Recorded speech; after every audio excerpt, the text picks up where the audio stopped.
Record. There we go. Recording. Yeah, let's see. The bots actually caught the stream. Interesting. But they did not catch the video. Right? No, I uploaded it. Whatever. I think I had Silent upload the video on TB. Yeah. All right. Okay, let's see.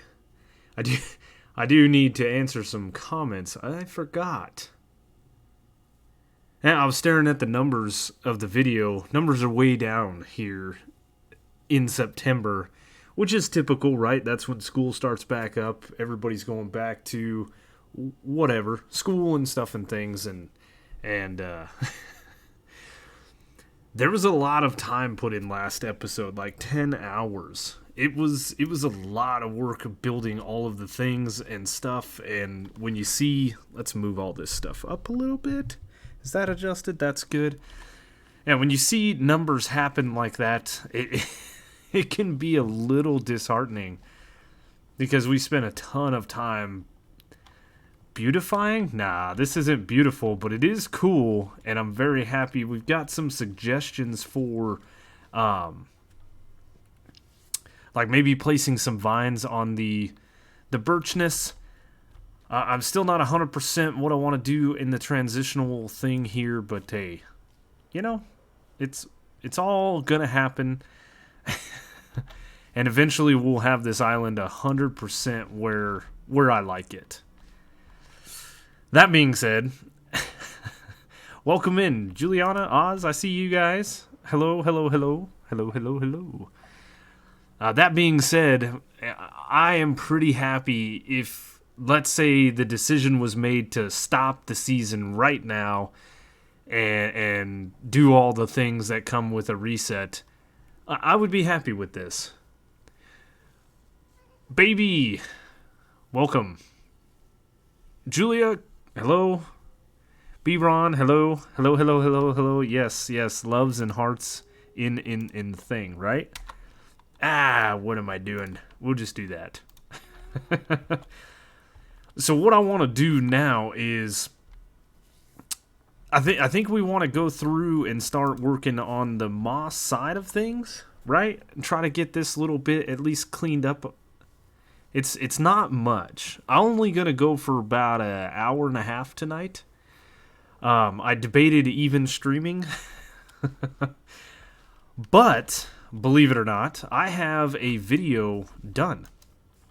Yep, I've got the next episode of Truly Bedrock recorded and ready to rock and roll. So we might as well. We might as well stream. There's a couple other things that I wanted to like start working on, but I do need to get this area like mossed up, right? And then figure out the transition and figure out exactly what I want to do over here. I still am struggling with, not necessarily struggling with ideas. I just go back and forth with what I want, and I don't have a concrete plan like I did for this section over here that turned out. This, I said it in the video, right? Like, this area turned out exactly how I had it in my brain. I know that it's going to look funny with other people looking at this. Like, if you guys, when the season does end, and you guys grab the world download, this isn't going to look the same to you because you don't have the texture. Which I guess I could update the texture pack and solve that issue, but it's fine. It's fine. Before we did the texture change, I did mess around with vanilla blocks like concrete powder and what else did I mess around with? A couple of different orange blocks to see if I could get something that looked, halfway decent. And there wasn't anything. There wasn't anything that looked good in a tree. So Smurf Village with lots of mushroom houses. I don't know. This side only has like one big house, so I don't know if I want to stay the same over here and do one big build. I've bounced around the Mushroom Kingdom idea that you had. I've bounced around quite a few things since we built the portal. I've thought about doing like... I want to try to do the same thing that I did over on this side with like having trees that I can just grow really easy, and then maybe some custom things, or like mushrooms that I can grow easy, but the mushroom variants are meh. Then we have the huge fungus, which I don't know if I like that either. It'll come to me. Maybe. Maybe it won't. Yeah. No, next video, though, since you guys are here and watching the chaos, the silliness that is the stream, I will tell you a tad bit. We're not going to go over and look at it. We're not going to give out too many spoilers, but I will tell you, I built something and then I did pranks. You know, there was a prank that I left undone for a while, and the individual that I did it to was really happy because they thought I had forgot about it. And I didn't. There was so much creative things. What's the word?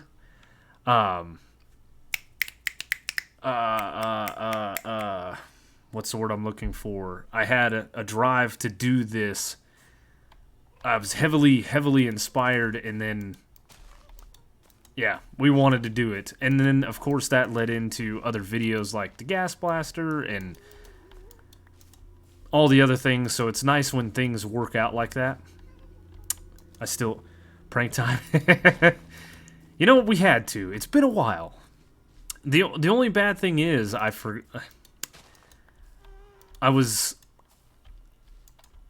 didn't bring Musherman in on the festivities because, you know, it was like an impromptu. I saw an opportunity and I had to take it. And so I got a little excited with my with my pranks. And you'll just have to, I guess you'll have to watch and see who the victim is of said pranks. I guess we could do the entirety of the shoreline, right? We're almost there anyway. But it's gonna be fun. It's all in good fun. Oh. And to be honest with you, I needed to take a little break from the island, right? We've been on this project for a good long while, so it was nice to step away from it, kind of take a breather. You know, between the last 2 episodes, or whatever, was it the last couple? Between building the house, working on some of the farms up there, getting the gas back in the area, doing all of the trees and the mud and stuff like that, I've got, like, 40 plus hours in this of just non-stop. So it was time. It was time to take a little breather from the island, which is good. It's good to step back from projects from time to time, right? And now my main focus is getting rid of all the mycelium and at least getting this somewhat pretty. And hopefully inspiration, creativity, something will spike. I don't know. Like, part of this, if you've ever played modded, part of this inspiration came from the Twilight Forest. There was a spooky, I think it's called a spooky forest, as a matter of fact. And when I was playing Seopolis, I had kind of flown through it, and I was like, this would be so cool to try to recreate in vanilla. And that was a long time ago when we did that, right? It's been a while. I said I wasn't posting any more Seopolis videos, and Modded was kind of killing the channel, so we didn't. But no, I gained some heavy inspiration from that, and I think what I might do is I might throw down on building a giant mushroom. I could. I see Iskall on his modded Vault Hunters is a man of mushrooms as well. Interestingly enough. Because I watch it, I like modded, so I tend to watch a bit. But no, maybe I'll throw down on a mod pack just playing on my own, not doing videos on it, just having fun. That's a good way to get inspiration. I can kind of cruise the server too, but you know, I might actually cruise Season 2. Slack's base, the nether base that he created. I know that he has some like mushrooms and things that he built in there, so maybe we'll peruse some of that and try to gain something. I actually meant the cow mushroom. Build a giant mushroom would be cool. A mushroom would be cool too. You know, I've got the mini mushrooms, right? We pranked Silent with one, and then I didn't go any further than that. So that's not a bad idea. I think a giant pixel art would look kind of weird, though, maybe? I don't know.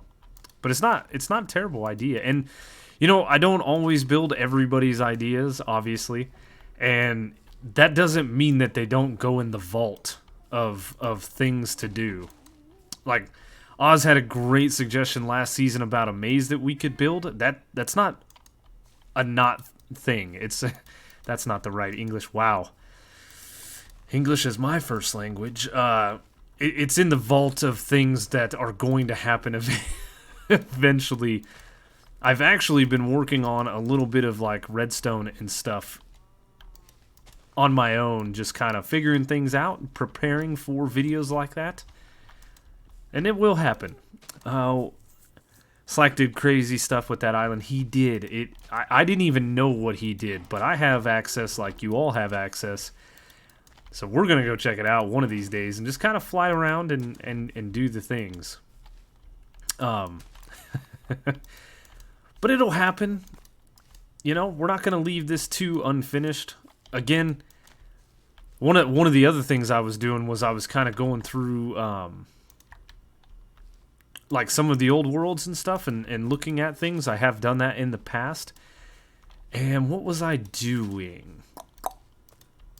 I can't remember exactly why, but I was on Season 2. I think it was during a stream, actually, where I think we went back into a couple of seasons, and then after the stream, I was like, you know what, I want to check this out. It's been a while. So I went through, like, my Season 1 base, my Season 2 base, Season 3, and holy crap, have we have gone... what's the word I'm looking for? We've definitely gone in a huge direction as far as like builds and confidence, and videos are much better than they were, obviously. And they better be, right? I've spent a decent amount of change for a hobby. And no, like Season 1 base, and then looking at Season 4 base, and then looking at things that I've done, like custom biomes and stuff. It's really stepped up, and I'm not being boastful. I'm just really proud of the progress that I've made, kind of coming into my own and doing things. I don't really mean my ideas to be super serious, but more throwing out. Yeah, that's great. I love the brainstorming sessions. But no, I had a few things I was gonna do tonight potentially, and it was live stream or start recording a video for something else. I haven't put up a challenge on the Pokemon Challenges video channel in a while, and I've got one like half done. And then I still need to do like redemption things on Twitch. I actually have looked up, I've got it saved on my phone. It's really easy to do, but I've got to brainstorm the ideas and things that I want to do kind of more specific to me rather than just generic Twitch stuff. So I think what I'm going to end up doing is stream tonight and then probably start working on the other video and the stream redemption things tomorrow. What is tomorrow? Thursday? Friday I won't have any time to play because that'll be the traveling back and forth to the house. And then I'm hoping to get some playtime in this weekend, but this is a nice little segue into my first story of the evening. I had some plumbing issues at the house. Yep, my wife texts me at like 10 o'clock at night, saying that basically the basement drain for the hot water heater was backing up and flooded part of my basement. So it's an older house. I actually, it's my fault that it backed up because I was told a while back that we need to snake the thing like once or twice a year. And that was the comment I got from my wife. Not necessarily that it was my fault, just that she wishes I would listen. And understandably, she was frustrated. But anyway, it took till today. That happened Monday night. So it took till today to get somebody out to do it. And my wife called somebody. And they came out and started looking at it. And they wanted to charge us $761 to snake our drain and get it fixed. So to put it into retrospect for people that don't really know plumbing, essentially what I have is I have a main drain that goes underneath my house, and then it goes up. It goes up to the upstairs, and the two bathtubs, the two toilets, and the two sinks, they connect to this main drain, and they go out. I've got another drain that comes off of this diagonally, and I have a toilet that goes into it. I have a sink that goes into it. I have my washer and dryer that go into it, and then I have a drain in the floor for the hot water heater. That's essentially what I had. And so anytime you use the washer and dryer or the toilet or the sink, this drain was bubbling. And I don't know what caused it or what clogged it, what caused the problem. All I know is that $760 is way too much. These guys came out, did a great job. They're actually going to come and do some other work for me because my wife and I have been kind of putting off. We need to change or fix our main going outside anyway to the street because our house is old.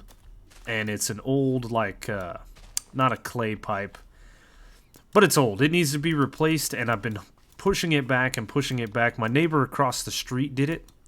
They dug up her entire yard, redid it, put a clean out for easy access for the future and all kinds of things like that. And it was like 10 to 14 grand if I remember right. So I've really been just kind of holding off. Well, there is a new technology. I think it's called lining. They basically come in and they inject your pipe with something that expands on the inside, and it coats the inside of the pipe. And all the reasons that we've had issues with like tree roots and stuff like that kind of go away. It's guaranteed for 50 years. And they don't have to dig up your yard, which is the best part. So I've got them coming out to scope my line and then give me a quote so that I can start preparing. These are the beauties of owning your own home. No landlord to call to say, hey, you need to fix this. So anyway, this weekend I might not get much gameplay because I'm going to be spending time. She's still trying to dry out the carpet, which means I'm probably going to need to get the shampooer and get down there and start shampooing stuff. We may have to rip a section of carpet out. I do have some leftover floor when we refloored the upstairs. So it might be ripping out some carpet and placing in that flooring. It's going to be an adventure. So I will definitely have more stories about the homeowner woes in the future streams. And it was insane because these guys came out and had, what is it? My crawl space isn't very big, so these guys couldn't get their snake into the crawl space where my clean out currently sits. So they had to pull my toilet, and because they had to pull my toilet, that was instead of $95, it was $150. $150 is a lot different and a heck of a lot cheaper than $761 or $67, whatever it was. But that's kind of why, they really didn't josh me around, so I'm going to float them some business by doing these other things. Not like this other guy that tried to kind of take me for a whirlwind of adventure. Plus, who the heck just has like $1,000 sitting around for home repair? You know what I mean? Like, come on, dude. Anyway, it's no big deal. It's all being worked on. It's being going through the process. Like I told my wife, if we have to, I'll rent a rug doctor or some kind of carpet cleaning machine, and then we'll roll that, and we'll get it all taken care of. Jade, you missed a story, man. Of plumbing woes. No, when my wife and I used to live in an apartment before we moved into the house that we currently live in, that we eventually bought, one of the things that apartment complexes like to do is not give you back your deposit, right? And my folks used to run like what do you call it? Like a trailer park. They were the people that did all the things. I don't know, there's a special name for them, but anyway, they said, or their boss used to tell them that if you ever gave back a deposit to somebody, you weren't doing your job as a landlord, so to speak. And so my wife and I took it upon ourselves to make sure that we spent the money and the time. We repainted, we rented the carpet cleaning thing, we did all the things, right? Basically what it boils down to is my downstairs drain plugged up, my hot water heater floor drain backed up. Somebody wanted to charge me $760 to snake my drain. Another company came out and did it for $150. And then that's all you missed, really. But it was detailed. I said things and stuff, and yeah. My man was getting annoyed with the amount of little jobs around the house need to be done, but we've been here for 10 years and haven't touched some of the stuff the whole time. Things are just wearing out. Same thing at my house. We've been in our house almost 10 years now. Same thing. It's old. It was built in 71, It's got old bones, but it's good, solid bones, and it just needs some TLC. And I don't know. It's hard for me sometimes to go and do a lot of things because I work a lot and I'm tired, and I need to just get past that and do what I've got to do, maintaining the house, or it's going to cost me money like it just did. So, have you purchased a drill-powered snake? I have not. A buddy of mine actually has one that said I could use it, but I'm not at home, right? I'm out of town. And, I mean, I go home every weekend, but this couldn't wait. Because, of course, this week we're actually staying up here till Friday instead of Thursday night like we normally do. So, it just couldn't wait. It needed to be done. Laundry needed to be done. Kids needed to use facilities. Plus, if my hot water heater ever decided to actually pop off as intended, then it would have been a mess. Luckily, though, years ago, I convinced my wife to buy a wet-dry shop vac, and that thing came in clutch for this whole situation. If you do not have a wet-dry vac as a homeowner, go spend the money. They are very worth it. Every penny. I bought a decent one, not a cheap one. It's a worthy investment. Managers, yes, that's what they were called. Managers of the property. Anyway, my wife and I did get most of our deposit back, but the whole purpose of that story was to say that I've ran a shop vac. God. I ran a carpet machine, and I know how to clean carpets pretty well, so we might have to do that. Because it smells like dirty water in the basement right now. So, that sucks. And with my wife having clientele and stuff, we definitely gotta get things fixed up. Or, my wife needs to just get better views and stuff on TikTok, and then to hell with regular work. Okay, what do I want to do? I think.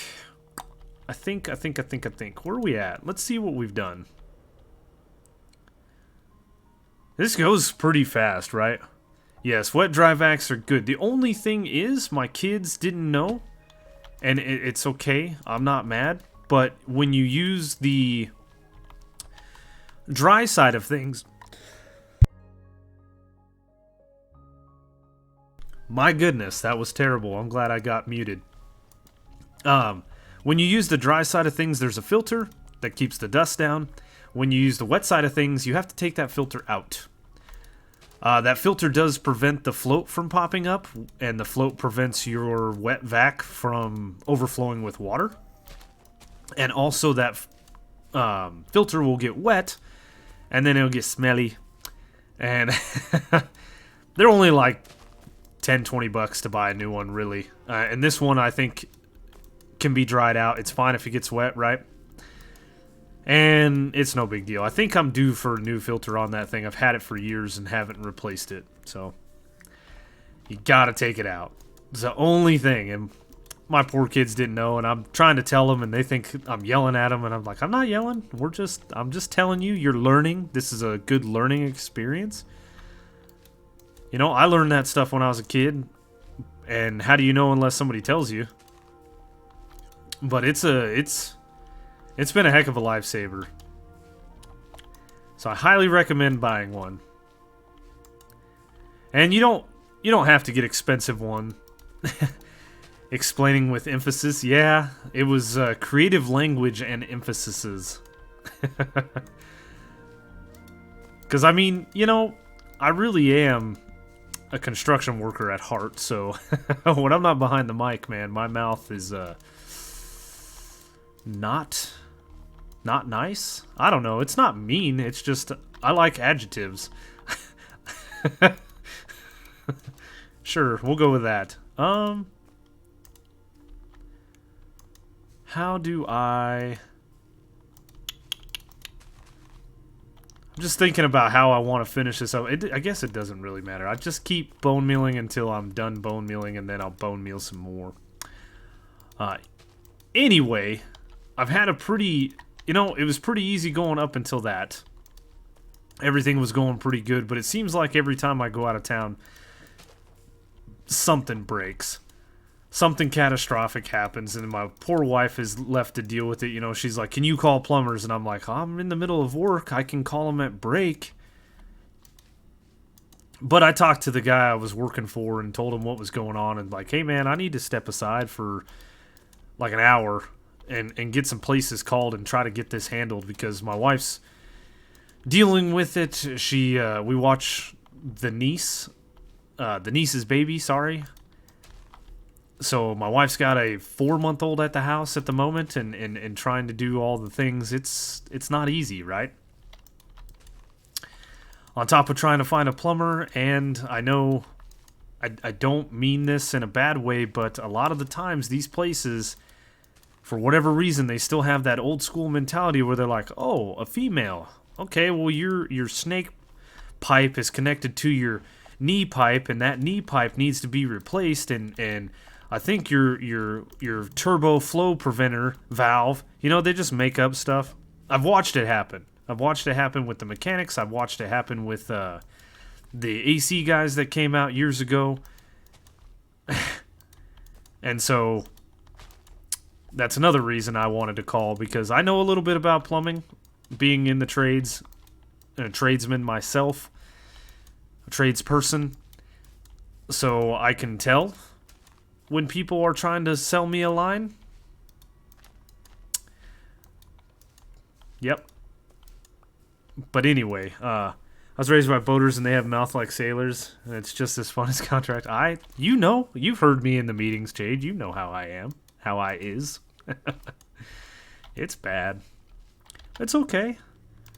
I try, so that nice little segue into another story. I'm getting better every day. So a buddy of mine hit me up the other day. He's like, hey man, how you been? Haven't talked to you in a while. How's work? How are things? You still at the company that you're at? And then we got to yakking back and forth of what's going on with him. I know he's been dating this girl for a while, which is pretty cool because he was a single dude for a minute. And he's like one of 2 people I invited to my wedding. So he's a good friend. And I should say he's one of 2 people I work with that I actually invited to my wedding.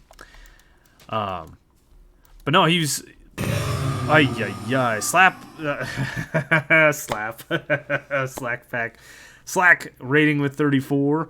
Welcome in, Raiders. Slack, how you doing? You know, look, man, Season 1, Zach and Slap, like, it's a thing. It can be a thing. We can make it a thing.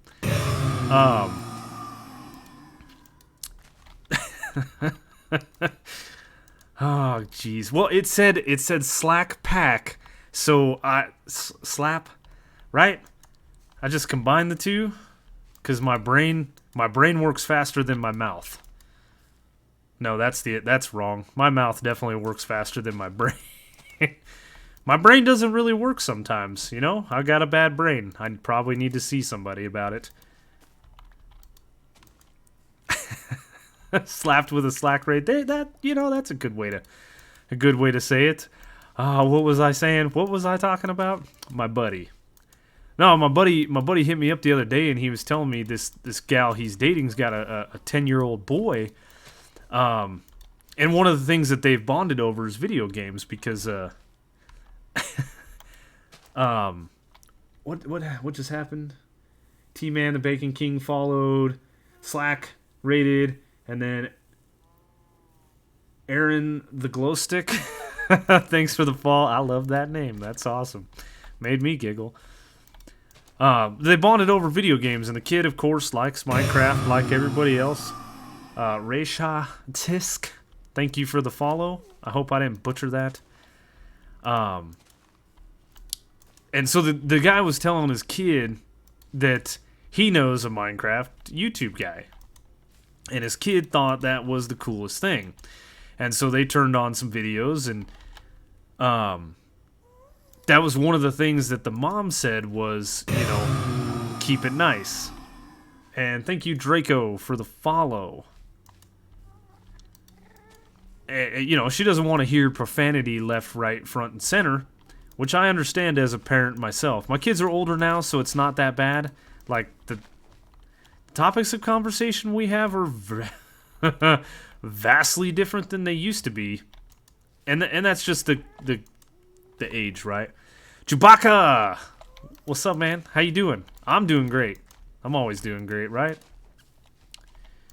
All the troublemakers are present. They all followed you in, Jade. Just saying. But no, one of the major things was, or one of the biggest reasons why I continue to keep this family friendly, and I try to shy away from any of the profanities or whatnot, especially in videos, is because kids are going to be watching this. It's not made for kids,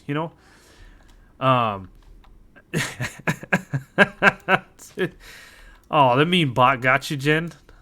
What a turd. Now Jen's here. Now it's a party. Jen, Slack, Jade. Oh, man. I've got to be good or I'm going to get in trouble. Anyway, like, my buddy said that, he couldn't find me on the kids thing or whatever. And I said, well, my videos are not made for kids. But I know kids are going to watch them, so I do try to keep it tight. And, yeah. It was just a reminder of why I do what I do and the reasons why I started doing it years and years ago, before Truly Bedrock, before a lot of things. And we're just going to keep up with it because it's working for us. Yeah, I never get in trouble. Wait, is my wife in chat? No, she's definitely not. She definitely does not watch this stuff. I should make her, though, right? I watch all her TikToks, not her TikToks. I do watch her stuff, too, but I watch all the things that she wants me to watch. Most of them are hilarious, but that's beside the point. Alright, I think I want to take a little flight and see what I've done. Fly? Yes, fly. And I probably... Oh, yeah. Where are we at? We got about an hour. I think this is looking pretty good. Got about an hour to go. I got tons and tons of bone meal. No big deal. We'll be fine. But, it is narrowing down quite nicely. I'm happy with it. You know, this was a huge undertaking and not something that I've ever really messed around with in the past. And this season has been a lot of that, where I've just tried to play around with blocks I don't mess with. I've tried, like, block pallets and farms and stuff. And I've got a mixture of all kinds of different farms, and some we tried to create on our own and failed beautifully, I guess. We learned things. You know, that's fine. Yep. Some of them we watched videos and took inspiration. What did I say? It's why reinvent the wheel? Hey, the Pigglesworth. Piggy's back. So, I'm happy. It's been a great season so far, and I think it's only going to be getting better till it's done. Sure, we'll go with that.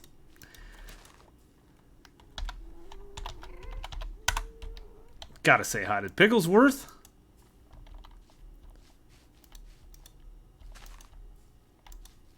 I think we can be done in this part. I will clean all of this up eventually.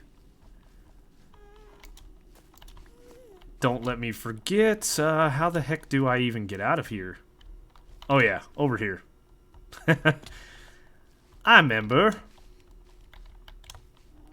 Kind of.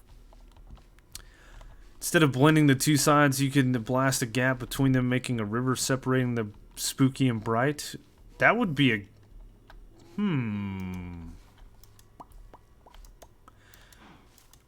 Happy villager noises. You know, that is not a bad idea. I'm gonna write that down. And take a drink. Zap Wife on stream want to hear stories about... You don't want to hear stories about me.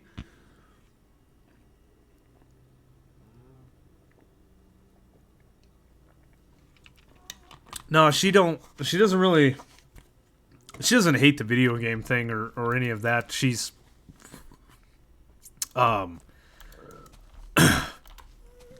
excuse me. She's quite supportive and knows that I take a lot of joy in doing this. But she doesn't care about it, I guess, is kind of the cold and honest, brutal truth. And thank you. Thank you. It does look amazing. Does it work? Oh, my keyword. Look at that. Almost professional. What is on my screen? Caca. That's what happens when you keep moving your screens from the house to the truck, from the truck to the hotel, from the hotel to the truck, from the truck to the house. I'd probably need new monitors. Was I done with my other story? I was done with my other story. So my kid, a while back, gave me a monitor. And that's how I got my second monitor. I was originally only playing with one, and that is terrible, by the way. It's nice to have, like, I've got the stream up on one side, I've got the game up on the other. when I record, it's nice to see OBS on the left with all the things, knowing that it's all going well. I can see that the voice is going. I can see that the game audio. And that's why I really haven't had audio issues in a long time. It's because I'm able to do it. But when the kid decided to sell his computer setup, he had a monitor that wasn't 100%. So he said, hey, can I get that monitor back? I'll give you this one. It's good. It works. It's no big deal. It's got a little pink stripe that runs down the left-hand side, but that goes away after like 5 minutes. It's cool. I just don't want to trade that. So that was like a year ago, and the pink stripe is still there. Like, it's faded pink on like the left third of my screen. So I don't think it's going away. And to be honest with you, the primary monitor that I used was a freebie on a job site. They were upgrading like their main computer in this powerhouse, and they were upgrading all their computers and all the new things. They had new monitors. They had a pallet of monitors sitting there. There was nothing wrong with them. They were simply just upgrading, and so I took one because they told me I could, and I should have taken two.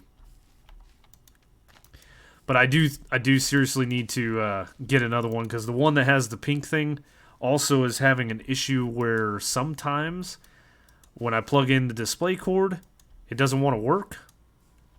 That could be the display cord. I'm not 100% on that.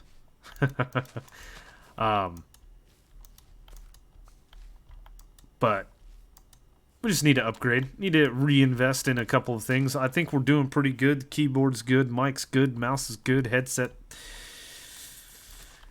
The headset's fine. If you guys remember back to like Kids and Youth Group Run, no worries. We'll see you when you get back. If you guys remember back to like, was it season 2? Season 2 and Levitated, when I did that mod pack, the audio was terrible.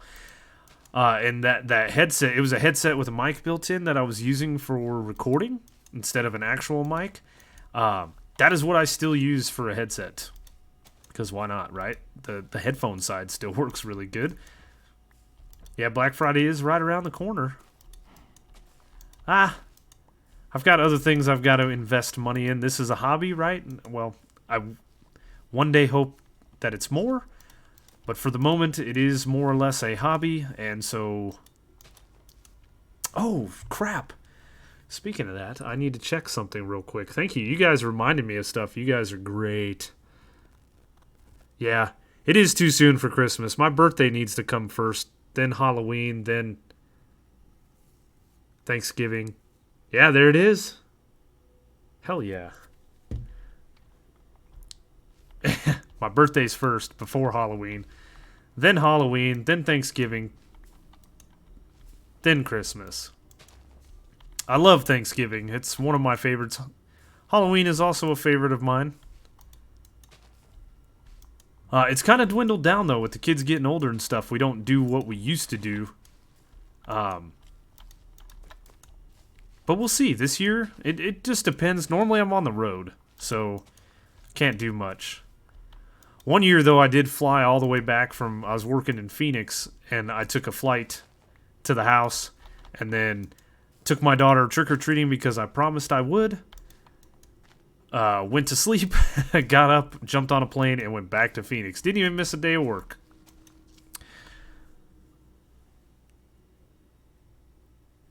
November 1st, we can start with the occasional song, not the 24/7 stuff. See, I disagree with that. I think that all the music should wait until December 1st. And then go nuts if you want to until the 25th, and then stop. But that's my personal opinion on the matter. We've got a radio station, I think, that starts around Thanksgiving playing the Christmas music, and it's cool. You don't have to listen to it, right? And I'm a bah humbug type of guy anyway. That's actually the only ornament I have on my tree. It says bah humbug. I hang that ornament every year with pride. Because the consumerism portion of the holidays just eats at me in a way that it shouldn't. I shouldn't let it get to me, but I do. Because I'm human like anybody else. But no, to each their own. My wife's got a friend that loves, like, even now on Facebook, she's posting daily countdowns to when Christmas. Only 7 more weekends until Christmas or whatever it is. I don't know. I just threw a number out because I don't pay attention. I scroll fast past it.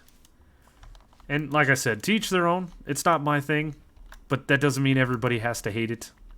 I still do all the Christmas things, and we put up the tree and yada yada yada for the kids and blah, blah, blah, blah, blah. I'm not a total Grinch.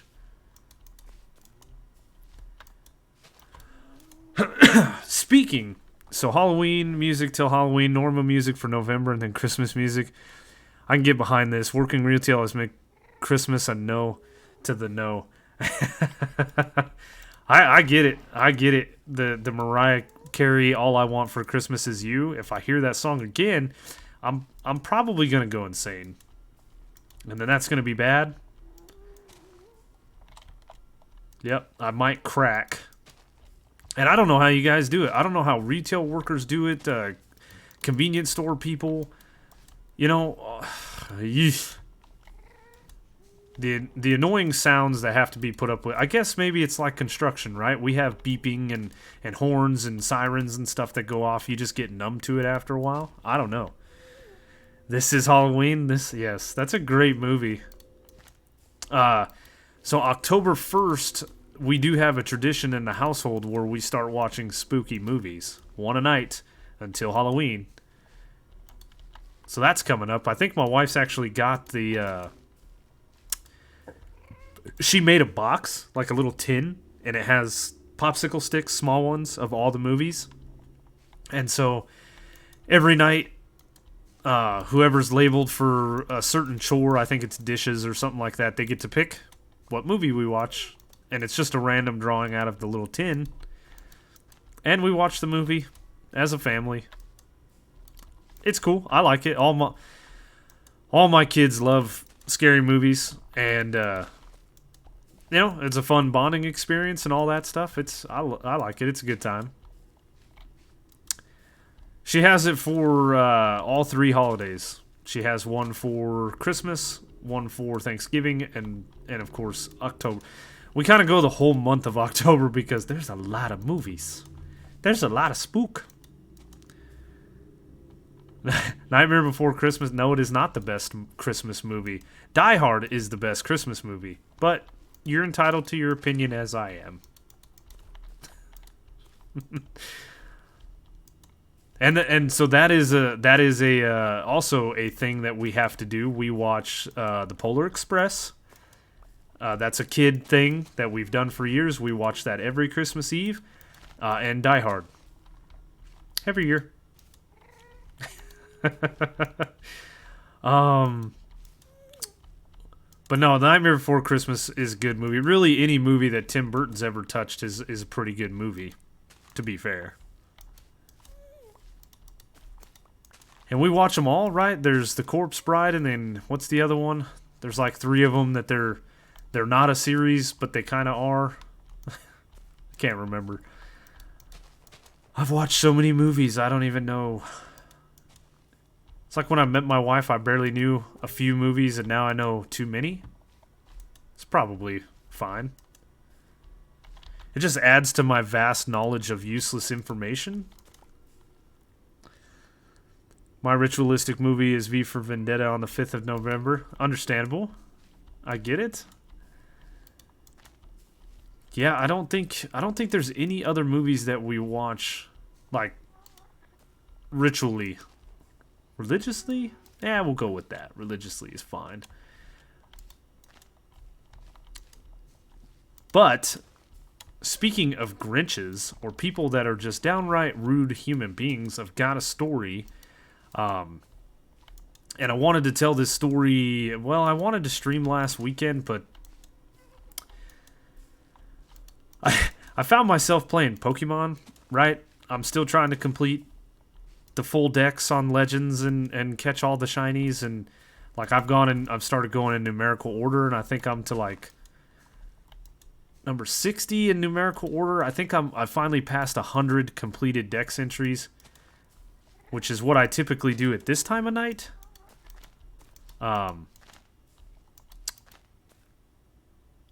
Yes, Hocus Pocus. We are watching that. It's not on October 1st, is it? Is it the end of this month? The 30th it comes out? Or is it October 30th? No, it's September 30th? Somebody will have to correct me. Yeah, it's definitely on the calendar. My wife, I made her a calendar. I think I shared pictures of it on like Twitter. Maybe Discord. I don't know. But I made her, yeah, I shared it on Discord. I made her this calendar, and on it she has like all the school things. She has all doctor's appointments and dental appointments and all that stuff. And then food list and all the things. But the other thing that she has is movies. When they come out to theater, when they get released to video, it's hilarious. That's her thing that she loves. And she is an avid collector. I've built her 3 like bookshelves that are just full of movies. I think she's skinnied down on the movies recently because a couple of the kids are getting older, you know. They're going to start moving out here pretty soon, and certain movies we just don't watch, like Child's Play is one of my kids' favorite movies, so we gave him the collection. It's no big deal. End of September. Okay. Yep. September 30th, then it comes out. I know my niece is moving in for a few weeks before she transitions up to North Dakota. And that was one of the things, like, she's going to be there to watch with us and super excited. And I mean, I remember watching it as a kid, the original, so we'll see. We'll see what happens. Could be good. It could be really good. It could be really bad. But anyway, speaking of jerk human beings, that's where we were at. I have yet to complete a Pokédex. So, Legends Arceus, you can do it, but it's going to take a long time. I've caught all the Pokemon. I have all 240. I don't have 242 because I don't have the other games. And I've got like 80 shinies. I'm trying to do a living dex for shinies as well. I've got like 230 hours. I can't remember. I looked at it last night when I saved my game. Anyway, we're going through that. But not last weekend, but the weekend before. Actually, as a matter of fact, every weekend that I've gone home the last 3 weeks, I've had some tool or the other break on me, and I've needed to replace it or buy a new one. And so I find myself running to the hardware store. I find myself running to the grocery store. Richard Cranium, raiding with Party 3. What's up? Richie, how you doing? And welcome in, Raiders.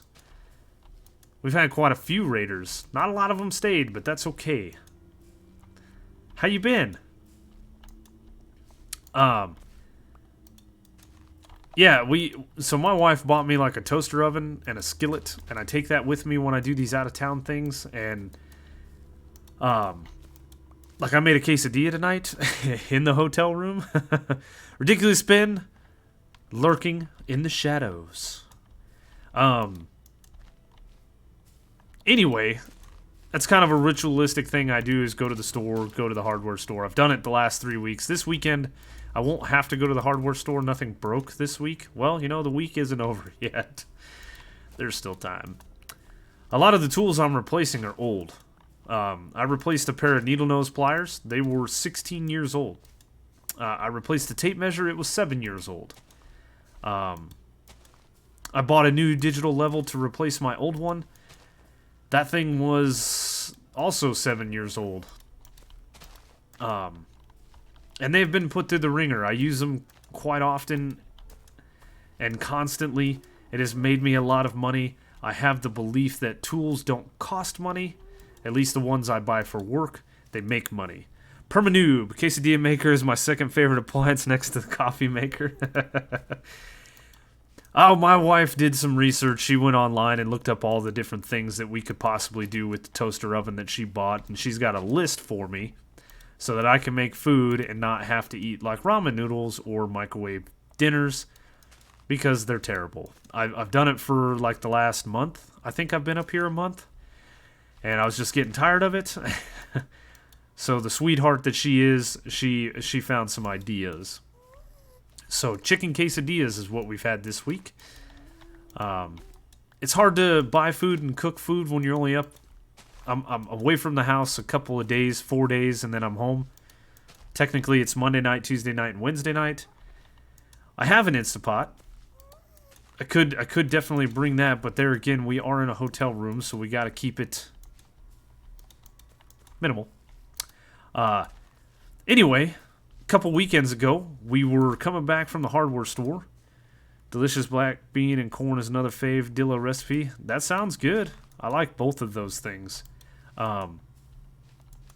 We just went chicken and cheese, which has been good but terrible because I'm lactose intolerant and the cheese doesn't agree with me, but it's fine. I don't care. I will die a happy man before I give up cheese. So I went to the grocery store to pick up... What did I do? I think I made taco meat and some refried beans and some green chilies, and I put it in a Tupperware, and then I just scooped out and made soft tacos last week. And when I pulled into the grocery store, there was a car that didn't quite know how to park. And so this next part goes out to all of you that have kids. One sec, let me grab my water.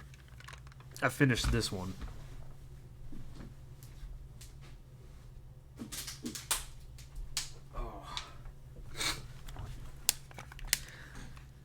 Oh, if you have kids, I highly recommend, you don't have to do anything I say, obviously, but I highly recommend you buy your kid coloring books and crayons when they're young and teach them to color in the lines, because I'm a firm believer that if you teach them how to color in the lines as a kid, they can learn how to park inside the lines when they're an adult. Meatball and marinara, quesadilla, slice of meatball. Ooh, okay, Red, that sounds good. Little mozzarella cheese. Because this particular individual had, not that this matters, but they had Texas plates. I noticed that because there's a lot of that in Colorado. California and Texas have taken over. Anyway, moving on. This place was packed, which is kind of odd. I normally don't see a full parking lot full of people on a Saturday afternoon. So I don't know what was going on. I don't know if there was another pandemic that somebody didn't tell me about or what was going on. There was definitely toilet paper still on the shelves, so I don't know what was happening. All I know is there was a lot of people, not a lot of parking spaces. So I looked at what was available. I looked at this guy's truck, gal's truck, I don't know, this person's truck, and decided that my SUV, my Yukon that I drive, was definitely going to fit. So I pulled up, I backed in, I did not hit his vehicle, I got out. There was plenty of room for me to get out. There was plenty of room for this individual to also get out. I go inside the store, it was me and my daughter. She helped me get some things. We head back out to the truck, and I get in the vehicle, I go to leave, and I notice my mirror was folded in. Now, the parking spots were angled, right? At an angle. So he, or she, sorry. He is just a generic term I use. Like, hey man. Anyway, that person had pulled in, so they're facing this way. I had backed in next to them. So if you know anything like basic geometry, math, whatever, there was no way that that person backing out could have hit my car, and there was absolutely no reason that they should have folded my mirror in. And because of the type of work I do, I have a philosophy that has stayed with me for a very, very long time, and there are three things of an individual's that you do not touch or mess with on the job site. And that is an individual's lunch, an individual's vehicle, and an individual's tools. The reasoning behind that and what I was taught was those three things are how a person makes money. And messing with those, essentially, you're taking food from their table because the vehicle is how they get to the place to make money. The food is what keeps them sustained through the day to make money. And then the tools are the actual tools that they use to make money. So if you mess with any of those three things, you might as well steal food off of that individual's table. It's a philosophy that was taught to me when I was younger. It has stayed with me to this day. I do not mess with an individual's stuff. That being said, I do have some stories from when I was an apprentice.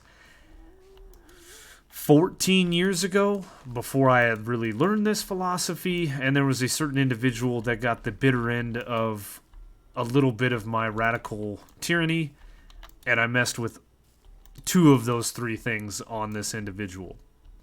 Nonetheless, when I saw that my mirror had been touched, I immediately was upset. Fuming mad is a better description. There was a lot of choice words that were said, very colorful language, because I was mad. There was no reason for it. Anyway, I'm driving towards my house, and as I get closer to my house, I notice my mirror, the mirror itself, not the housing, the actual part you look in, is like pointed to the ground. And so when I went to adjust it, it was broke. So what I think happened, and this is the best conclusion that I can deduce from the information that I have, is that person grabbed my mirror with their right hand and they squeezed it while they shoved it in. Probably mad that I parked so close to their vehicle. But it's your fault for not parking inside the lines, because had they parked inside the lines, I wouldn't have been close to their vehicle outside of any normality, right? So they broke my mirror. I don't know what the cost of a new mirror is, but I know when we had the hailstorm years ago and I had to put new mirrors on that vehicle, they were like $25. So I'd imagine they're probably riding in the 40s now. And the problem is the mirrors are heated, they're electronic, so I have to pull the whole door panel apart and then fish all that wire down to the main thing where you roll the windows down and stuff, the control panel. And it's just a pain to get to and to do. And I didn't want to mess with all that. And I shouldn't have had to mess with all of that. Somebody should not be breaking vehicles, whether it was intentional or not. Don't touch another person's vehicle. Why? I was irate. Boy, howdy, let me tell you. I can't repeat what I said, because this is a family-friendly place. But I was super mad. So essentially what I have, looking inside my mirror, we're gonna do some drawing in Minecraft, because why not? What I have inside my mirror is I have a round, like half of a ball that sits here, and that's what the mirror rotates on. And then there's a stud here and here, a very small stud. Obviously this is not to scale. And these studs are threaded, and it's just plastic, and they thread in and out, and that's how your mirror adjusts, left and right. One of these adjusts the mirror left and right, one of them adjusts it up and down, and that's what there is. There's a little plastic stud behind this that a screw goes through that ball into the back section here, and that stud is what broke off. What I did is I got a longer screw and I was able to put it all back together. My mirrors don't adjust automatically now with the buttons, but you can reach out and push them and get them adjusted to where you need to. And to be honest, after you've adjusted your mirrors in the vehicle, how many times do you touch them after that? The problem that I'm running into is I'm not the only one that drives this vehicle. My kids drive it as a backup when their vehicles potentially break down, or like my kid who was in a wreck, he got hit, he got T-boned, so they drive that as the backup, and of course we're all different heights, we're different builds, all the things, right? Mirrors got to be adjusted. I try not to mess with them because I still know how to like duck down or move to the side or whatever I need to do to look out the mirror. So I try to leave it adjusted to whoever the last one was driving it. But it's just a mild nuisance, and I was so mad. Why? What was your thought process? Oh, this guy parked so close to my vehicle. I'm going to push their mirror in. What?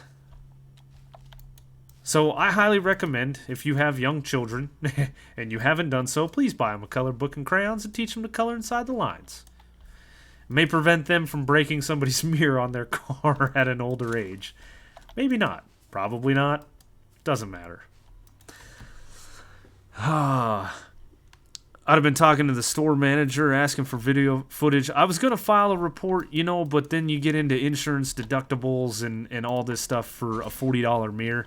I know there's a principle there outside of everything else. I get that, but it wasn't worth my time or the hassle. And I didn't notice it until I got home. I didn't want to drive back to the store, if I'm being perfectly honest.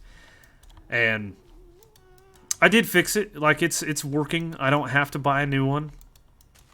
But also, General Motors makes a really chintzy mirror on their vehicles. I'm just saying. When someone messes with it in the parking lot, for one, yeah, no doubt. I'm really short, so I try to get in cars with electric mirrors because nobody has mirrors in the same place I do, yeah. Don't have to file a claim with insurance. No, you're right. But it's done. It's over. Like, I'm probably never going to see that person again. They're most likely military. With Texas plates, a lot of those people tend to move here from... Or not move here, they get stationed here, right, from other places. And the likelihood of them being here for a long period of time is slim to none. Someone who recently bought a Yukon, I'm a little disappointed with the fit and finish for the money. I got an '07 Yukon. It was my wife and I bought it. It was our first car we bought together. I've had the thing for like 8 years now. She's almost got 200,000 miles on it. I've taken that thing across country a couple of times. It's a great car. It has done well. I've taught 3 kids to drive in it. I've got another one I'm about to start teaching to drive. It holds a lot of sentimental value, and I really want to keep it until my youngest, who is 13 at the moment, gets her driver's license, so I can teach her to drive in it. Because it's big, I like teaching my kids how to drive bigger vehicles. Then when they go buy, or I help them buy a little car, they definitely can drive it. A little easier than a big vehicle, right? That's my philosophy anyway. And I probably am going to have to get rid of it before that time, but I don't want to. I love it. It's a great vehicle. It's one of the best cars I've owned. And it's beat up. It's so beat up. Like I said, all my kids, man, like when my boy got into his first wreck after driving for 4 years, my oldest, he smashed into a car and damaged the front end of his vehicle. I had him buy like new headlights. I had him buy a new radiator clip, a new hood, a new bumper, and had him help me put all that together except for the radiator clip because I had to drill out 30-something spot welds and grind off a few welds and then re-weld the radiator clip back in his vehicle. I didn't have him help me do that. Partly because he was sick and partly because it wasn't really a 2-person job. And he doesn't know how to... He took welding in school, but I don't think he knows how to weld real good. So, and it's one of those things that you got to get kind of precise with getting it back up there and kind of tacking it in place and making sure that the parts and pieces are going to reattach to it properly.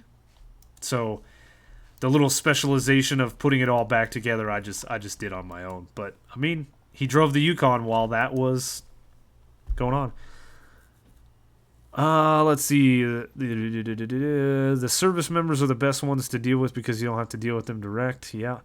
Perm has a 2048 Yukon Alt 4 Denali. Nice. Slight embellishment. Probably military. Why'd the person have to land so many pinch? You know, it really, I try not to stereotype the people, but when you do things like that, it's kind of hard not to. Um, Texas plates, big white truck. You know, it just comes with the territory, I guess. Not saying all Texans are bad, I just haven't met good drivers.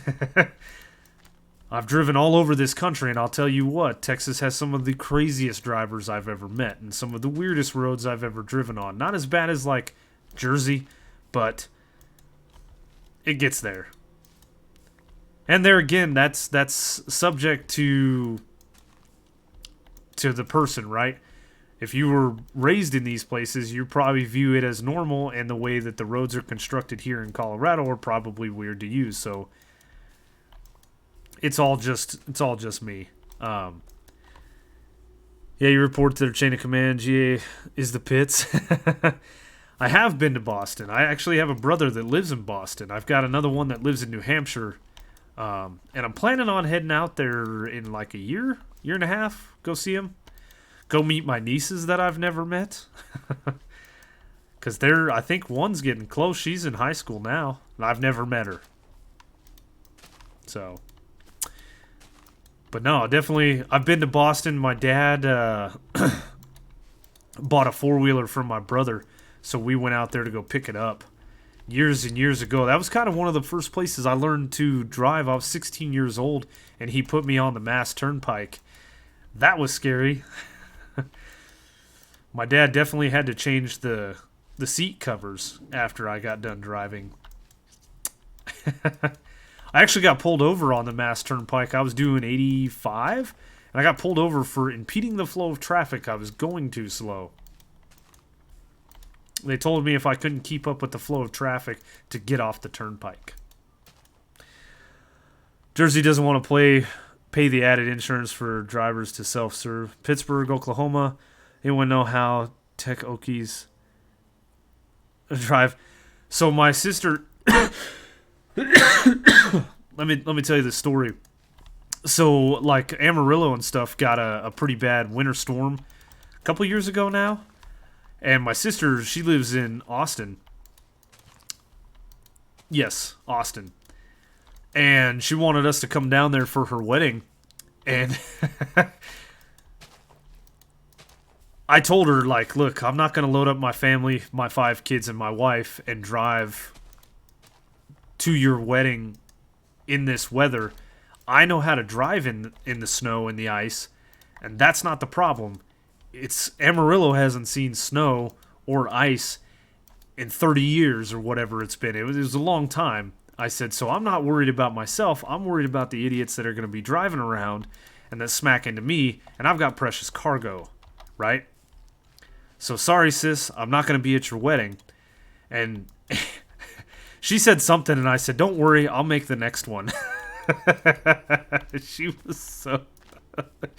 was so mad at me for that. Oh, God, it was so funny. Anyway. Yeah, anyway.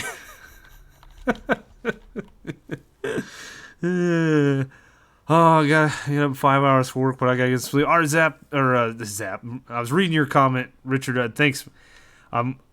You take it easy. We'll see you later. Jade, welcome back. I was telling the story about how some jerk broke my mirror on my car. And I think, did we do it? Did I talk my way into being done? Holy crap. It's rainy and sucky on the island, but look at that. We did it. It's not done. Because what's going to happen is I'm going to pull some water out, and we're going to start flushing this, and then I'm going to find oh, I don't have water. Anyway, I'm going to find a spot that I definitely didn't get, right? I was telling a story. Yes, Jade, I recommended for people that had young kids to buy coloring books and crayons to teach their kids to color inside the lines because it may help them when they're an adult to learn how to park inside the lines. And then that veered off into conversations about telling my sister when she was getting married that I'll see her at her next wedding. She was not happy with my comment. Anyway, let's go get some water. Yeah, you know, so my dad drove down there. Obviously, he wasn't going to miss his daughter's wedding. And I felt terrible for missing her wedding. I really did, all jokes aside and whatnot. You know, my sister's actually been with her boyfriend for a long time. They've been together since college. I think they've been together as long as me and my wife have. So, I like the guy. The guy's a pretty good dude. So I was sad to miss their wedding. But my dad drove down there and was calling me and telling me, like, they got stuck in Amarillo for a day. And then just the chaos kind of ensued from there, right? And I don't want any part of that. It's bad enough when the first snowstorm hits in Colorado. The people that you see on the side of the roads that clearly probably shouldn't be out on the roads. Like, I just don't want to deal with it. Anyway. No, it's going back to my story of not touching people's tools or cars or lunch. That lesson was taught to me after a few things transpired when I was a young apprentice, still wet behind the ears. I was like 19, 20? How old am I now? How old am I? What year is it? Where am I? What's happening? Geez, what year is it? So that was 16, 14, that was 2, so I was 20-ish? Where are we? Math's hard. My brain hurts. Somebody help me. I probably need an adult. Like, I shouldn't be alone right now. I need constant supervision. This is bad. Carry the one. Yeah, I'm not that old, man, but a lot of things have transpired over the years, right? What? I can waterlog these bushes? I didn't know that. Anyway, I was about 20 years old. I was working. I went down to the powerhouse in Pueblo. It was my first industrial job. I had done quite a bit of jobs up to this point, but this was the first big industrial job. And the contractor I was working for was taking over the job from another contractor because they had been kicked off for whatever reason, whatever transpired. It doesn't matter. I went down there. This was before they had, like, brake trailers. We were sitting for break inside of a semi-trailer that had, like, a makeshift office built into it. And so the days were progressing and things were going pretty good, but the guy that I was working for, the foreman that I was working for, was a piece of trash. I don't know how to describe it, and without getting into too many tangents and stories and things of what this individual did, he was a piece of trash, take my word for it. This guy actually ended up having a severe mental breakdown many years later because people had had enough of his crap and took matters into their own hands, and it's kind of bad. But sometimes you reap what you sow, right? Anyway, I used to bring in pretty much the same stuff. You know, I'd have a granola bar and a couple other little things for a snack for break time. I would have a lunch, whatever that may be. It might have been like a sandwich. It might have been, God, I don't even know the different things that I would pack. But for break, it was always the same thing. I liked cookies. I still love cookies. And I would pack a little baggie of a couple cookies, 4 or 5 cookies. And I would just drink water. Like, I wouldn't drink anything, milk or anything, obviously, with it. We didn't have a fridge or anything, so I couldn't keep stuff like that anyway. Where are we at? We got about 15 minutes, so I have enough time to tell this story. Well, one day, I was I headed to break. A buddy of mine used to save a soda for afternoon break. So he'd pop a Mountain Dew, and that was his break. You know, everybody's got their thing. And I'd pull out my cookies, and I'd start munching down. Well, I noticed a cookie was missing. And I always did the same thing every day. It's not like I ate the cookie and was like, did I eat the cookie? I don't know. Did you eat the cookie? I don't know. Did I eat the... You know what I mean? It wasn't none of that crap. I knew that I had 4 cookies in my bag because I put them there that morning. I did every day for a month. And so I was a little peeved by that. Who's touching my food? I'm an apprentice, no less. Like, I don't make the money these other guys do sitting in this trailer. Why is somebody taking my stuff? Well, my buddy goes to pop his soda. It's gone. It's missing. So he's mad. I'm mad. Everybody's mad. Because stuff's missing. So this goes on. This goes on for a few days, and I finally decide, because it was only a few of us. There was like 10 of us in this trailer, and I thought that a good portion of the people wouldn't be stealing stuff from one another. And that's what I said when I stood up and was like, who the heck took whatever I had here? If you want one, tell me. I'll give you a cookie. You don't even have to work for it. It's free. You know? Like, what are you doing, man? And then my buddy said the same thing. He's like, you want my soda? I'll pack an extra one and you can have a soda. So, after a couple of days of this going on and realizing that it wasn't just us two, there was other people that were having stuff going missing, I decided to watch that trailer like a hawk. I wanted to catch who was going in there and see what was going on. No, the cookies do not get laced, actually. But good call, because I do have stories about that. I didn't do them, but other people did things, and stuff happened, and then people had to go home and change their pants. So I'm watching the trailer, and for the first day I just watched it. I wanted to see who went in and out of the trailer. The only person that went in and out of the trailer was this foreman, this piece of trash. And I didn't know he was a piece of trash at this time. I learned later of what type of individual this person actually was. Please give me my water, and that can go back. So the next day, I decided, all right, I saw who went in there, so let's follow him. It has to be this guy, but I didn't think he would be like that. But sure enough, I walked into the trailer, and here this dude is elbows deep in somebody's lunchbox taking whatever he wants. So I was pretty upset about the whole thing, and I really didn't know, I didn't ask anybody, I didn't talk to anybody, I didn't nothing. I was like, how am I going to teach this guy a lesson? Because I like to teach people, like coloring in the lines. I like to teach. Anyway, what I did was I started stealing his lunch, because he kind of got on a routine of when he would go in there and take food, I noticed.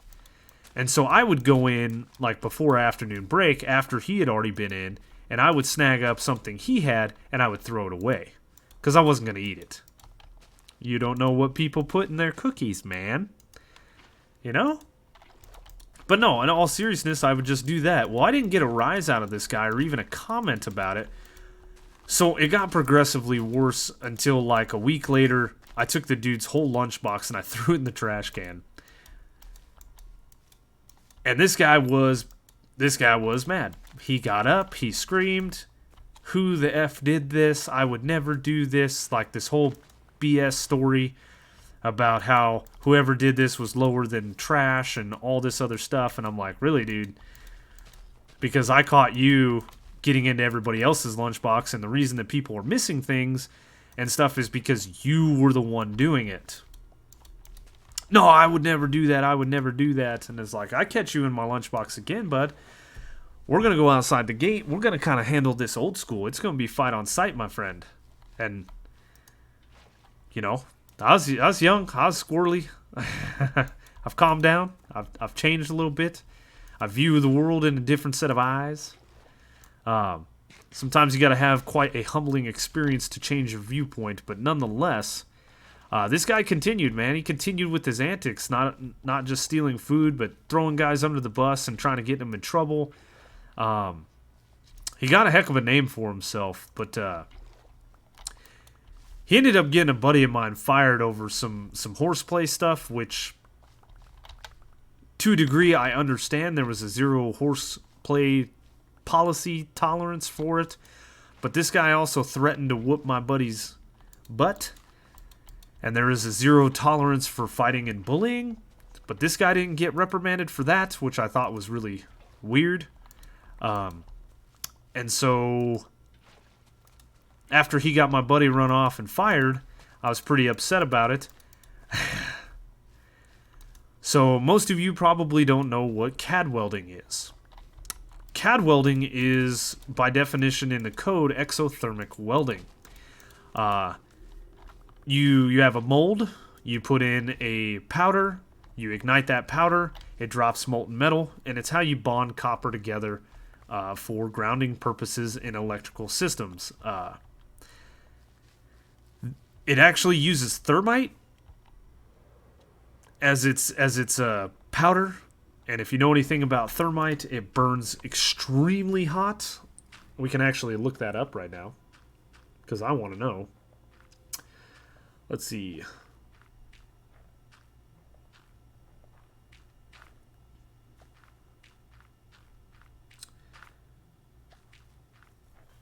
Burns at like 4,000 degrees Fahrenheit is what thermite burns at. Okay? So we use it for grounding and bonding. Well, somebody told me that if you stick a CAD weld on the hood of a car, you can drop a CAD weld through the bottom of the motor. And this guy had done a couple of people that I considered good friends dirty. He had done some really dirty things. He had gotten me in trouble and reprimanded. And I'd had enough.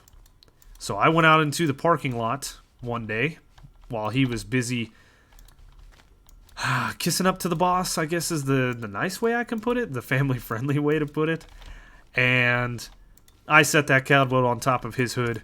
I ignited the CAD weld, and I dropped a CAD weld shot through his car.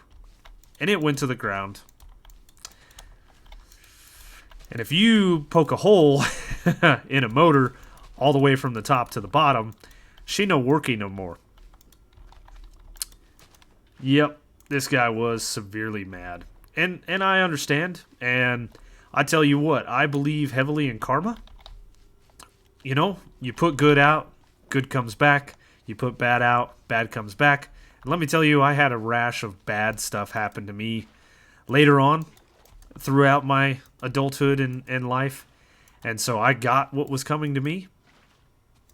But is what it is at this point. I don't do those kinds of things anymore, and I haven't since. There's a couple other funny stories I have, but they didn't directly affect somebody in that way because that guy had to get his car towed out of there. He had to get another vehicle. It was a bad thing. And I do feel bad for it. But things happen. You know? Stuff happens. I normally say stuff happens, but with a different S word. And it's normally another thing at the end of it. But anyway, it doesn't matter. You know, life went on. And after that job, I really never messed with anybody's stuff again because I had another job where somebody was sneaking in and Jesus. Snog Gnome, thank you for the follow, and I need a clean pair of shorts now. Scared me. But no, I had another guy on a job site. This is a hilarious story, right? A buddy of mine. Every day he would go to get his lunch, and somebody had taken a bite out of his sandwich. Just a bite. Didn't even eat the whole sandwich. Just took a bite. And this went on for a couple of weeks. And finally this guy gets he's mad. And he's going to fix what happened. So he decided he was going to make a sandwich. And then he was going to make a sandwich with laxatives. Which I actually think is a huge no-no nowadays. Like, you can get in some serious trouble for it. But, you know, this was a different time. 10 years ago, right? So the guy he was working with, his toolie, he told his toolie about it. He goes, man, I'm going to get this guy good. I'm going to take my good sandwich and I'm going to put it in the gang box, and I'm going to take the laxative sandwich and I'm going to put it in my lunchbox. And then when I come to lunch, there's going to be a bite taken out of, and he's going to get what's coming to him, and he's going to be in the bathroom for a while. He's going to learn a lesson today. So his toolie was the one that was taking a bite of his sandwich. So, homie took the sandwich out of the gang box, the good sandwich, put it in the guy's lunchbox, took a bite out of it, and the dude came to lunch thinking he had him, that he won. And he grabbed the X-Lax sandwich that is now in the gang box and took it and ate it, laughing the entire time. Unbeknownst to him, that his toolie had swapped the sandwiches. So now, dude is not only mad that his sandwich keeps getting a bite taken out of, but he is now running for the hills. And to this day, it is still one of the funniest stories I've ever heard. Because even after that incident, he still didn't have it figured out who the heck was eating his sandwich. Like, deductive reasoning, my friend. I told one person that my good sandwich was in the game box. You know what I mean? Like, we can deduce what happened here, bud. Later on, the guy that did the biting, the sandwich biter, did tell him what he was doing, and it was all fun and games, and there was a big laugh, and he bought the guy a couple of dinners or whatever to make up for it, and job site shenanigans. Nowadays, man, that stuff is highly frowned upon. If you do stuff like that to people, it's a fireable offense. Easily. Which is good. I think. You know, they're funny stories nowadays, but I know how I would feel. I know how I do feel about the situation, and I definitely wouldn't want those things happening to me. Just like with the incident with the car, man, I was so mad. Like, I was standing in my driveway thinking about how that carpet right there floating looked like a mob bouncing over there, and I was like, what? Anyway, I was standing in my driveway looking at my car mirror shaking. I was so furious. Just what it is. Oh yeah, it's only if both sides find it funny, but you do run into the what's the PC term, the non-construction term for, you do run into the occasional individual that they put a lot of stuff where they'll just try to run you over and step on you or do whatever they have to do to get to the top. And sometimes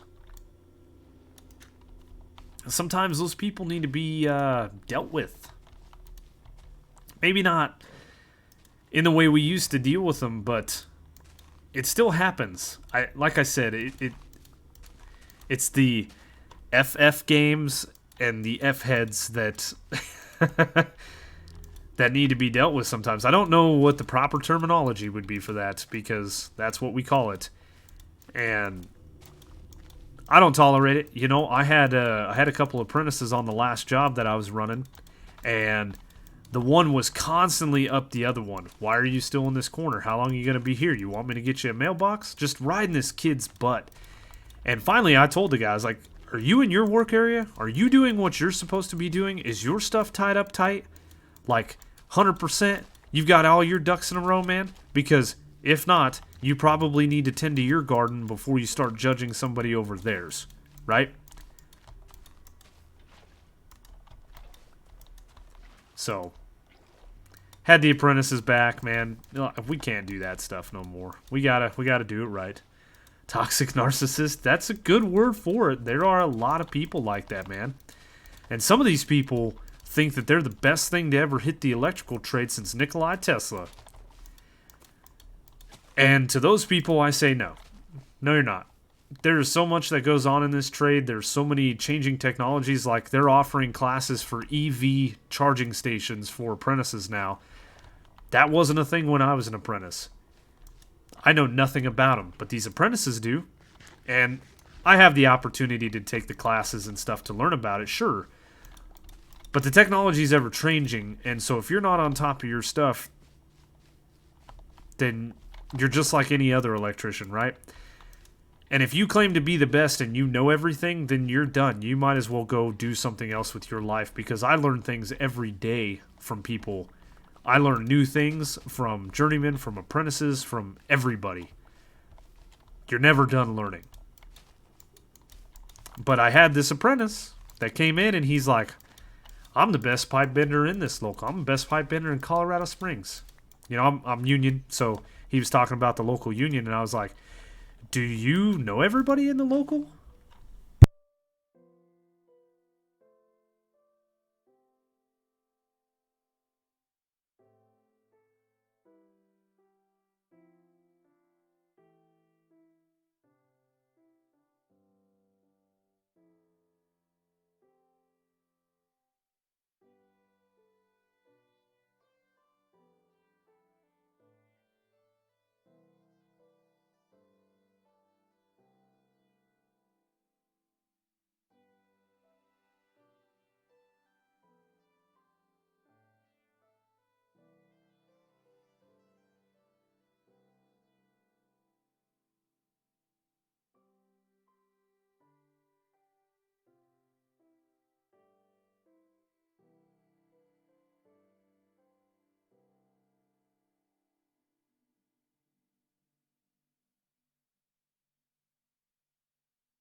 Yeah, I caught the phone call before you guys could hear the ringtone go off.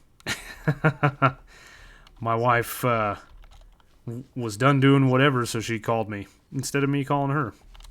But do welcome in Raiders. Thank you so much. And then K-Red, it has been a great stream. Stream brought you in the Gas Blasters Inc. You know, I got better at wrangling gas in season 1, I'll say that. And a big shout out to T-Man for the design. Slack showed it off in his video, but it was a T-Man farm.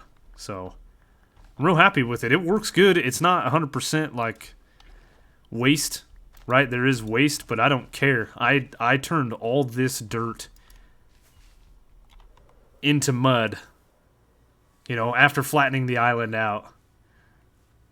And I did it while AFK. So that's the best part.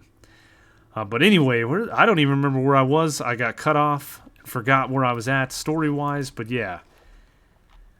I definitely... Oh, that's what it was. This guy said he was the best pipe bender. And I asked him flat out. So you've met all 600 electricians in the local? You know everybody. You've met everybody. And he's like, well, yeah. And I was like, do you know this guy? This guy named Adam. And he goes, no, I don't know Adam. And I was like, well, he's the one that taught me how to bend pipe, and he's probably the best I know. So if you don't know everybody, you can't stake that claim that you're the best pipe bender in the world. And then some of the big pipe that I was running, I took pictures and I shared it in Discord because it turned out gorgeous. It was a work of art. It is a work of art when you're running big pipe in tight spaces. And can get it all to work out. And the things that we had to do, the bends and the thought process that had to go into it, because you're only allowed 360 degrees of bend in pipe runs and yada, yada, yada, yada. And yeah, this kid saw all the pipe that we ran, and he's like, kind of awestruck, And I'm like, yeah, dude, this is all... humble yourself a little bit, my friend. We don't have to come in, and you don't have to state claims to things. You don't have to be the best, right? You can be good. And just humble enough to know that you don't know everything and you're not going to know everything, and try to learn every day is the best thing you can do. Like, I asked him if he knew this other guy named Dean, and he said, no, I don't know Dean. I said, well, he's probably the best electrician I know. Just all around, great attitude, great to work with. He's a super funny guy. Never gets excited about things. He's good for morale. I was like, he's probably the best electrician I've met. Hands down, the best. And so, he doesn't walk around saying he's the best. That's what other people say about him. And there's a reason he's regarded as one of the best. So it's fine to strive for greatness. That's not what I was telling this guy. In no way, shape, or form. Just humble up a little bit, my friend. Because I'm regarded as a fairly good wireman / electrician by the people that know me. And I still walk around like I walk around like a dum-dum. Because if they think you're stupid, they don't expect a lot from you. No, that's not really wise. Yeah, I loved it, man. That's probably... I've been doing this almost 17 years, right? January 6th will be 17 years I've been an electrician. And that is probably the best pipe I've ever installed. Even my buddy and I, we stepped back when we were done, and we both just looked at each other like, we did this, bro. Like, this was top notch, man. This is top shelf. This is no Jim Beam. This is this top shelf. But no, it did. It turned out really good. There was a lot of thought. There was a lot of time. There was a lot of effort. Just making sure that everything was 100% before we decided to install it, because it's going to be looked at by thousands of people daily. We wanted it not only to reflect on our quality of work, but also the company we work for, and being union. We've got a lot of things that people look at. We're not just representing ourselves when we go out on jobs. And we definitely want to sell that quality, that craftsmanship. You get what you're paying for. You're paying a quality price. You should get a quality product. Missed some of the story. What makes pipe the best? You'll have to look at some of the pictures I shared in Discord. I'm talking about electrical pipe. I can't answer that other thing with your quotations because 2 reasons. This is a family-friendly stream, number 1, and number 2, I don't know the answer. That is an answer for other people or a question for other individuals. T-Man's forums are great. Friday's video has a link to your YouTube because I was talking about T-Man's concrete farm. You built one on TB and should pay a visit. Yeah, it's not just a concrete farm. I left it a concrete farm, but I integrated my mud farm into T-Man's gas blaster. So it's a dual-purpose farm, and had they not changed the way basalt is blown up, now it's not blown up, right? Wait, what? I don't know. I'm just as confused as you. Look, it's getting late. I was going to end like 10 minutes ago, but I was carrying on, finishing my story. It was going to be a triple-purpose farm. We were going to have a basalt maker that went into it. We were going to have the mud maker, and then the availability to make concrete if ever we wanted. And it's super cool. It was that's what I like to do. We're going to go look at it, because why not? Where is it? It's right here. It's all good. Whatever. Sometimes things happen. I had to tweak it a little bit by adding in some of the obsidian over here, and then these bits up here. And then, right here, I have a mud maker. I even have a switch. Like, you have to pull that switch to pull that observer down so that the concrete maker works. I moved it over to this section. But yeah, I've got a dispenser. It is a dispenser, right? Yes, a dispenser with water bottles that will turn it into mud when it's moved over. Placing dirt. The water bottle, or the empty bottles, are filtered out and refilled in this machine. And it just back and forth and back and forth and back and forth, and we made a ton of mud in this farm. So that was fun. Not just building a farm that somebody else had built, but integrating a farm of our own. It's not very efficient. Like, I put in 16 shulker boxes worth of dirt, and I got like 12 in return. But if you need mud, 2 things. Number 1, I have some mud. Before we end stream, let's go over here. Ay. You gotta come check out the spooky side of the island, right? That's the best part of the whole thing. Hold on, let me clear the bone meal making stuff. I'm probably gonna AFK here after I quit for a little bit. Wo bist mein Ender Chest? How would you say Ender Chest in German? There it is. Do I have a shop? I do not have a shop. Hey, Eric, you caught the tail end. So I have this. That much mud, and then this one's full. You can have it. If you want to come get it. I'll leave it out here. You can have that, and then if you wanted to use the mud farm, or if you want me to AFK, I can do that too, because I know how it works. It's a little finicky, but I will put these right here. But all of these double chests are full of dirt. So that's what? 2, 4, 6, 8, 10, 12. That'll net you probably about 9 or 10 shulker boxes worth of mud. How much do you need? We can get you stuff. There's where my torches went. I wondered. Don't worry, that's a different thing. You guys will see later. The 2 shulkers should be enough. Okay. Well, they're right there if you want to come get them. And if you want to... Here's what I'll do.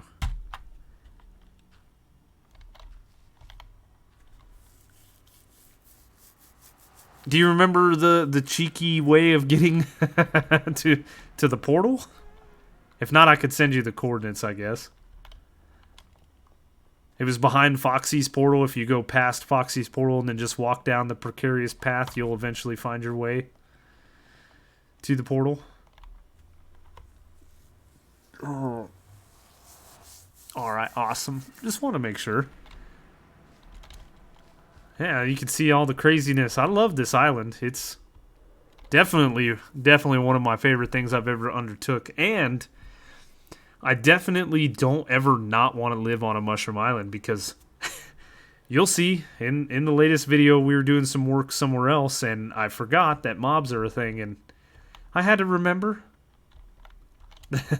Yeah, we've done a lot of crazy things. One of these times we'll just I did like a walkthrough of all the builds and stuff, but we've come a long way, right? We've got the farming area up there, which I did fix the iron farm. It is working. I've got the guardian farm over this way somewhere. Where is it? Where is it? Right there. Plus all the stuff back at the base. Like, we've got a ton of things going on. And we have all the moss done.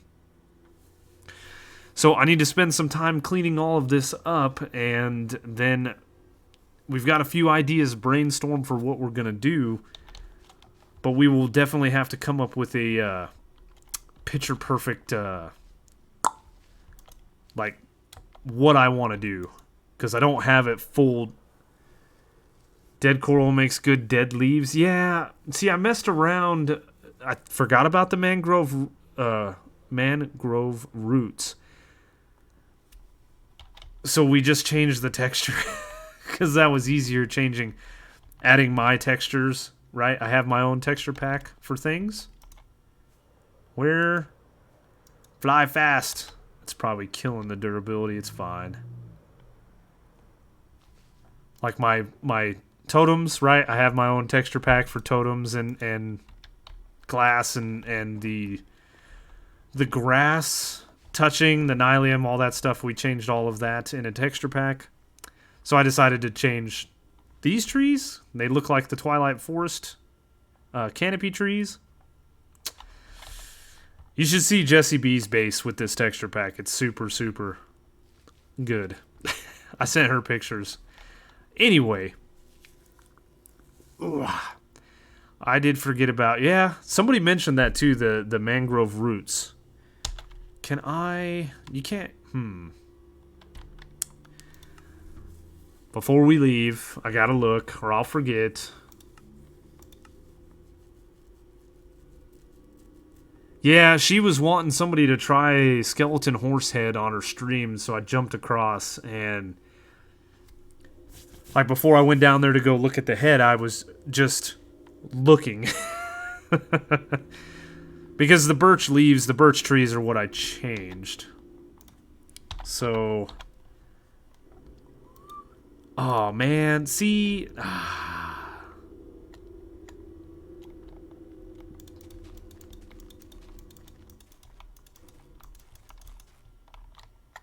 You know, it would have made some definitely decent looking trees. I did play around. Did I delete it? I did. I was messing with this tree here. That's why it's got acacia wood. But I was messing with different things. Like, red sandstone. Why are you not working? Red sandstone, the raw copper, honey blocks. I think my stream is freaking out. I mess with concrete, shroom lights. Yeah, things are happening. I didn't forget to finish my stream. I'm still here. I did mess with a bunch of these different blocks, but I did not see the muddy mangrove roots and the muddy roots, or the mangrove roots for trees. Nothing looked good because what I wanted was that right there, the birch leaves, right? This is what I wanted. So, yes, the hotel Wi-Fi is giving fits at the moment. So, what we're going to do is we are going to end things here, I guess. It's fine. We can end it on the test world, right? A lot of memories over here, like Season 3 base, Season 3 small base. Showers from Season 2. Texture pack show off.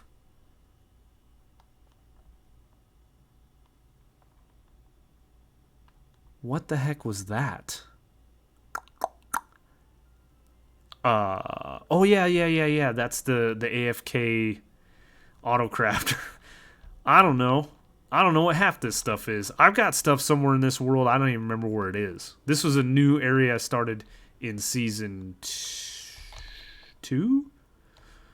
Yeah, because there's no season 1 stuff here. It's all season 2 and 3. That was season 3. That was season 2. This was season 2. Anyway, do I take raid suggestions? Sure.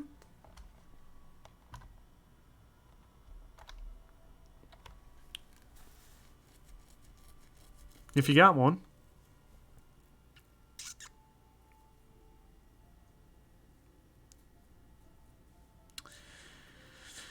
Is that the correct spelling, all the lowercase? Because we'll do it. We'll go raid Kim and Jax. Huh, that's my dog's name, Jax. Okay, perfect. Yeah, let's go raid Kim and Jax with 17 people. Carry on the evening. I'm going to get some rest, and we'll see you. We'll see you on the next time, right? All right. /raid Kim. No. Jax. Did I do that right? Thank you guys for staying in. Yeah, the live stream kicked out. It says I've only been going for 2 minutes. If you want to see it all, of course, we do put that stuff up later. But let's go over here. And it's going to happen in a few seconds. Thank you guys. Good night, good night, good night. Let's raid.